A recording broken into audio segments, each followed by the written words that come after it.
Back in the 80s, Dr. Richard Schwartz encountered these conflicting desires in his clients. He noticed that these desires come from different parts of the clients.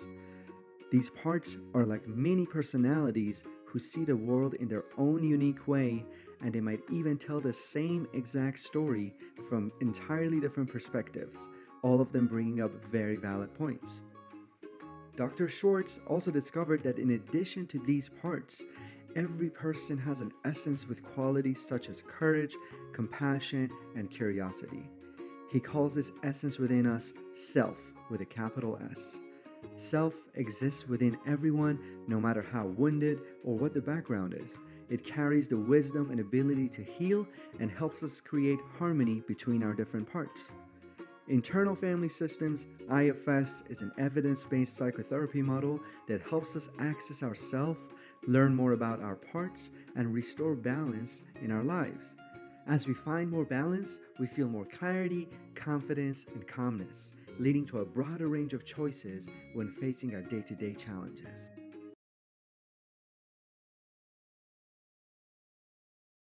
Of how I got involved in this.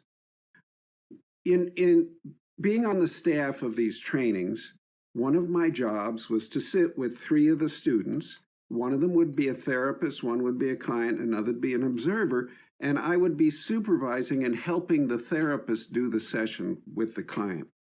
And this one woman, the client, had what looked like an internal critic, which we all have. Or I haven't yet met anyone who doesn't have one. I don't want to claim everybody does. But you know, that voice in there that's going, you shoulda, and work harder, all that stuff. But this all the parts, if they're parts of us, have a good intention. It's trying to do something good. And this inner critic in this woman just seemed to be just mean. Nothing good. And I'd sort of heard about these unattached burden things. And I said to the man who was acting as her therapist, I said, I don't think you've had any training in this. Would it be all right if I took over the session? And he said, please. He was not doing well. And this inner critic in her just kept attacking her. And what's good about telling her this? And then it would just say things like, oh, I want her to feel bad, stuff like that. And this inner critic appeared in her inner world as a bloodshot eyeball that was staring at her, and she would hear this horrible critical voice. And so when we couldn't find any positive intention to this part, because every real part of a person, if you're patient enough, has a positive intention, even suicidal parts, we just asked it, are you a part of her? Didn't want to answer that question. Just patiently and calmly, ask it again, are you a part of me? And it said something like, you wish, it had all these prevarications. And then eventually it said to me through her, you're supposed to be a teacher. That's a really stupid question. Don't you have anything smarter to ask? And I laughed and I said, well, it might be stupid, but it's simple. Are you a part of her? And after about 5 minutes of this, it said, no, I'm not a part of her. I'm a much more glorious being, and I'm going to squash her like a worm the same way I'm going to destroy you. That's an unattached burden. It's not part of her system. It didn't come from her own lifetime, her own personal experience. And one of the rules about these things is they only have power in you when they can scare you. And they're really good at scaring people because their power depends on it. But when you really can be with all of the parts of you who are scared of them, love those parts, help them be safe, they lose all power. So I didn't know much. I just knew that. I wasn't scared for some reason. I think Spirit was with me. And we were able to move this thing out into the light and got it out of her system. And then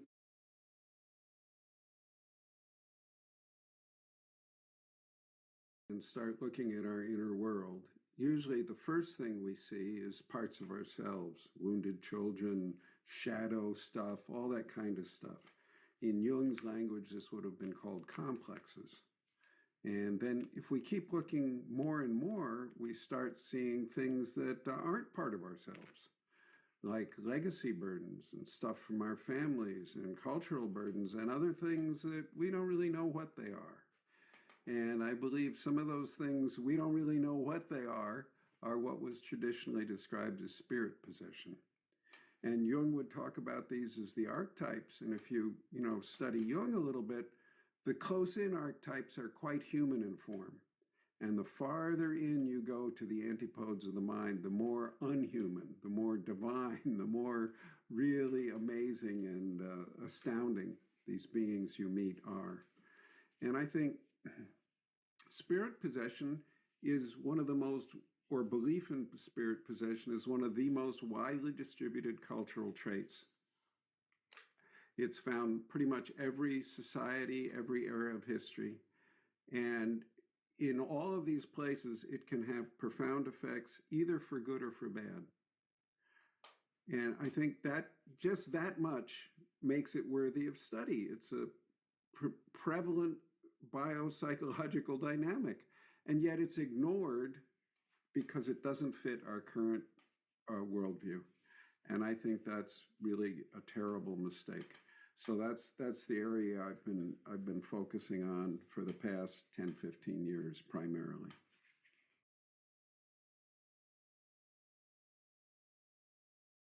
Is the most important, broader philosophical things that this work has brought up for me, and it's the idea that our minds are porous. And every living system is surrounded by a semi-permeable membrane. If it's not, it's dead. Why would our minds be any different? And this is actually a wonderful thing. It allows us to communicate with spirits. It allows us to feel profound love. All these, I think this is actually the fundamental explanation for all psi phenomena, extrasensory phenomena. If you really believe that your mind is porous, it's like, of course you'd have these experiences. The question would be, how come we don't have more? That would be the real question. And there are many ways to measure this permeability of the mind.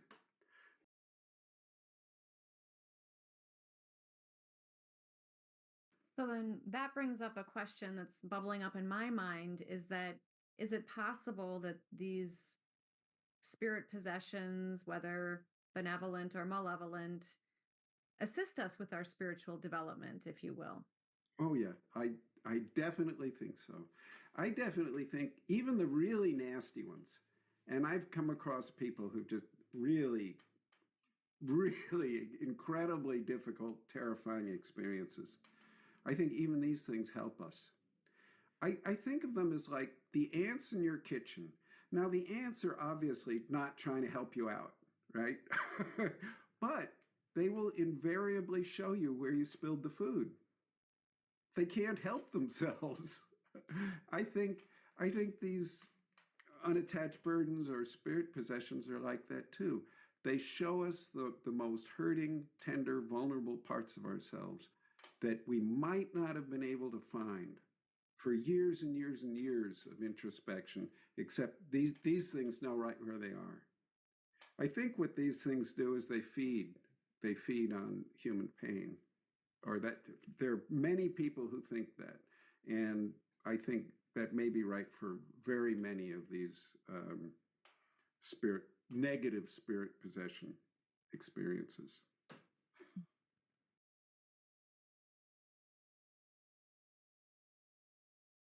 When I started doing this work, I was much more confrontive, much more, you're a bad guy, we know who you are, you gotta go. And I think that I'm sorry I was that way. I see this now, most of these things now, they look to me like, have you ever tried to rescue a wild animal that's somehow trapped? They will rip your arm off, They don't know you're trying to help them. So I think that is what these things are like. And I also think this work is like rescuing somebody who's drowning. If you go to them, they'll take you down. You have to be pretty careful about how you rescue someone who's drowning. And so I think ultimately, you're right. They want to go to healing. They want to go to a healing realm, but they're so terrified and so desperate that Right at the get-go, all they're doing is clinging to a person to eke by feeding off of their life energies. Mhm.